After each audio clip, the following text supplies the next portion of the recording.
दलित बच्चे की मौत हो गई, उसे बचाया नहीं जा सका। हालांकि राज्य के प्रतिष्ठित अस्पताल पीएमसीएच की ओर से इलाज में लापरवाही के आरोप को सिरे से खारिज करते हुए बयान भी जारी कर दिया गया। लेकिन विपक्ष दलित बच्ची की मौत पर राजनीति कर रहा है। जहां कांग्रेस के प्रदेश अध्यक्ष राजेश राम ने 2 केंद्रीय मंत्री जीतन राम मांझी और चिराग पासवान पर गंभीर आरोप लगाए, तो वहीं भाजपा के प्रवक्ता असित नाथ तिवारी की एक बार फिर घर वापसी हुई। उनकी माने तो दलित बच्ची के इलाज के लिए जब भाजपा के प्रदेश अध्यक्ष से संपर्क किया तो उनके जवाब से वो आहत हुए और पार्टी छोड़ दी। बता दें कि असित नाथ तिवारी एक बार फिर कांग्रेस का दामन थाम चुके हैं, जिसकी औपचारिक घोषणा उन्होंने प्रदेश अध्यक्ष राजेश राम ने प्रेस वार्ता में दी है।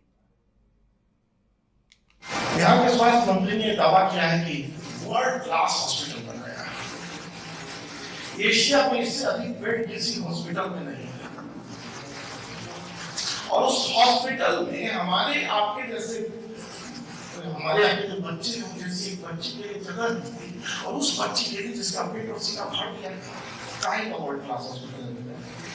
और यूं दावा करते हो कि एशिया में सबसे अधिक बेड हमारे पीएमसीएच में एक फोन से बेड। यही बात हमने अपनी पुरानी पार्टी भारतीय जनता पार्टी के प्रदेश अध्यक्ष को कही थी। सर रिपोर्ट तो करना था, वो जीवित हुई।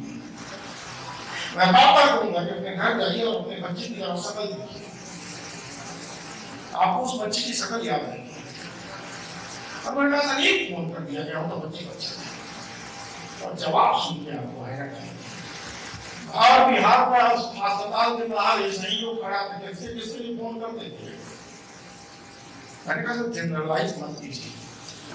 हर बिहार सामान्य बीमारियों से ग्रसित 2 अस्पतालों में चक्कर लगा रही है। सामान्य बीमारी से ग्रसित बच्ची नहीं थी, इसका रेप हुआ था, इसका पेट फाड़ा गया था, सीना फाड़ा गया था, इसकी गर्दन दे दी गई थी।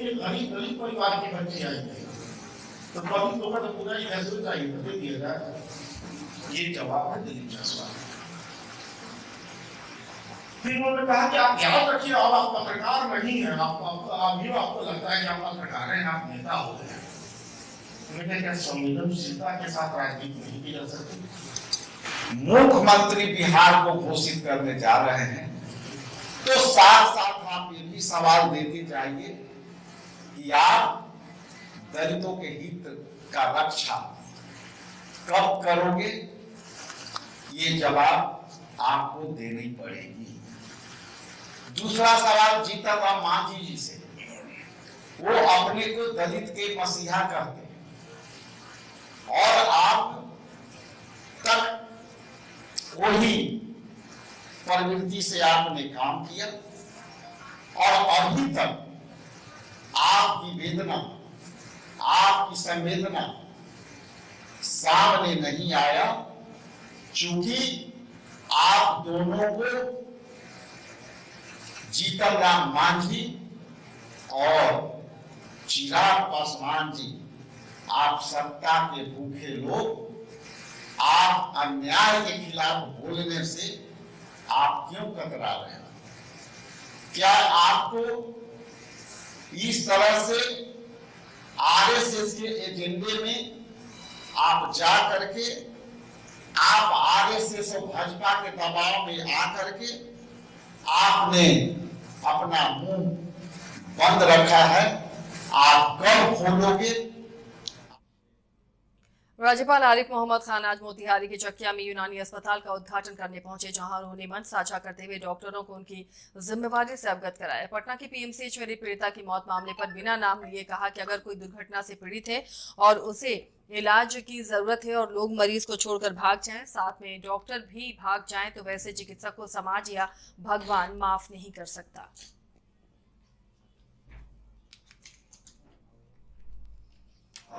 मेडिकल की तिब की तालीम ली है, उनके ऊपर खास जिम्मेदारी आती है।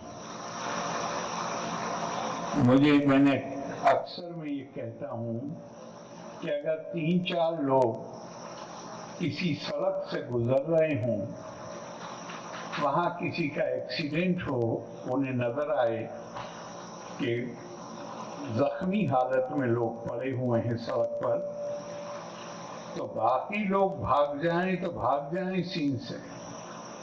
लेकिन अगर उनमें कोई डॉक्टर है अगर वो भागेगा और लोगों को ये पता चलेगा कि ये डॉक्टर था और जिन लोगों को उस वक्त जिंदगी बचाने की जरूरत थी, हम गुलाम थे, मुगलों ने गुलाम बनाया, अंग्रेजों ने गुलाम बनाया, लेकिन आजादी के बाद भी उनके मानस पुत्रों ने भी हमको गुलाम बनाकर रखा। और जो हमारी जो भारतीय पद्धति, गांव की पद्धति, सामान्य आदमी की पद्धति, जो अंग्रेजों ने जो समाप्त किया, जिसमें यूनानी को भी समाप्त किया, मोदी सरकार आने के बाद आपने देखा होगा कि 14 में भारत के प्रधानमंत्री श्री नरेंद्र मोदी जी द्वारा आयुष विभाग को मंत्रालय का दर्जा मिला। उसके पहले इसके लिए कोई मंत्रालय नहीं। बिहार के मोतिहारी में एक युवक तिलक समारोह से लौट रहा था, जिसे रास्ते में ही किसी ने गोली मार दी। घटना की जानकारी मिलने के बाद पुलिस पहुंची और उसे लेकर ढाका रेफरल अस्पताल में भर्ती कराया, जहां डॉक्टर ने उसे मृत घोषित कर दिया। मृतक युवक की पहचान अमरिया गांव के आकाश कुमार के रूप में हुई है। फिलहाल शव को पोस्टमार्टम के लिए भेज दिया गया है और परिजनों की तरफ से आवेदन मिलने के बाद आगे की कार्रवाई की जाएगी।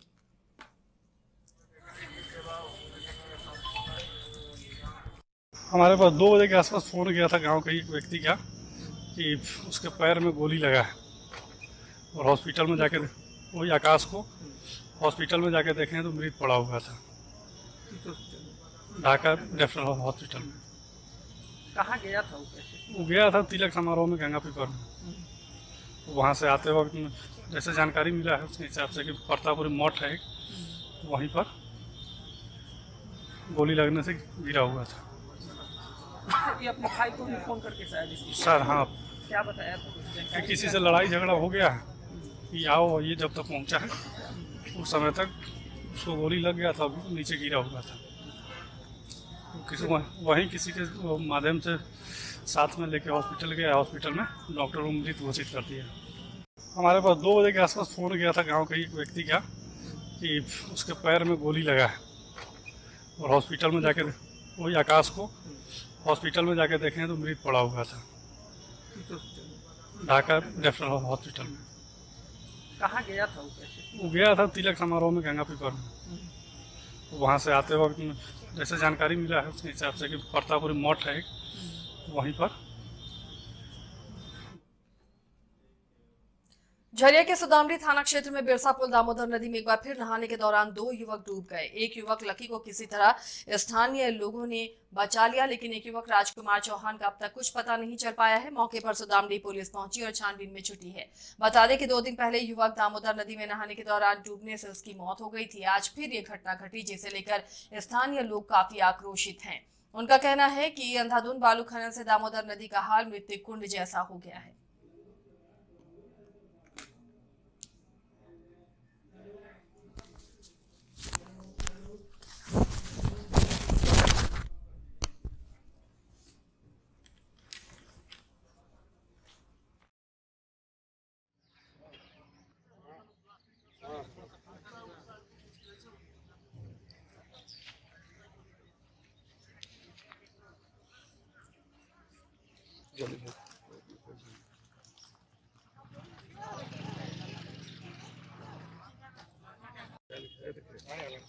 सुदामड़ी थाना क्षेत्र के अंतर्गत बिरसा पुल दामोदर नदी नहाने का बाबू गोल जहां 27 वर्षों के सफर में 17,000 से भी अधिक छात्रों ने डॉक्टर एवं इंजीनियर बनकर भरे सफलता की ऊंची उड़ान, जहां साधारण छात्र भी असाधारण सफलता प्राप्त कर बना रहे इतिहास।